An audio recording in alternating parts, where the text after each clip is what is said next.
Good morning, everyone. Today, I am going to deliver my presentation on subtopic Principle of Guidance under topic Understanding Guidance of B.Ed Course Code 214 Guidance and Counseling. As defined by Ruth Strange, guidance is a process of helping every individual through his own efforts to discover and develop his potentials for his personal happiness and social usefulness. Basically, guidance means advice to direct or to show the way. Guidance simply means to assist a person to solve problems or situation that arise in his life, his or her life.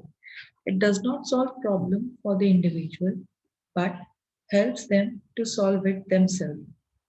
Its main focus is on the individual and not on the problem.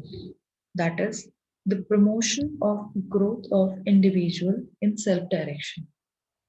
But the guidance is given on some basic principles. Firstly, principle of holistic development.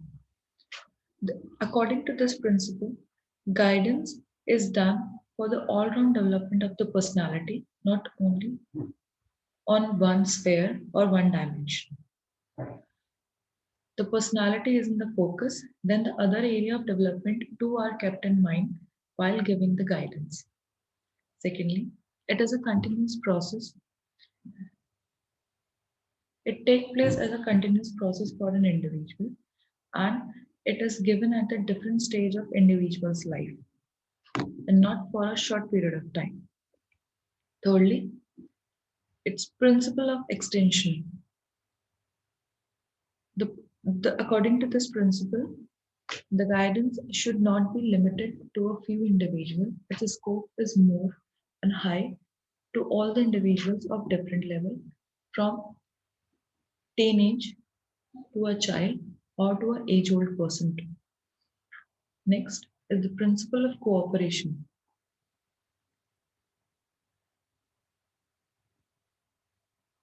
According to this principle, there cannot be any force of on any individual regarding guidance. He provide all the information according to his own convenience. No pressure from the guider, from the person who is giving guidance, or from the external factor is on the individual. And next is principle of human uniqueness. As it is showed that no two individuals are alike. Therefore, the person who are giving guidance should keep that individual difference in mind and should not compare two cases alone. Individual difference can be in terms of mental, social, physical, or emotional development. Moreover, guidance must recognize these differences while giving the guidance. Next, guidance is an interrelated activity.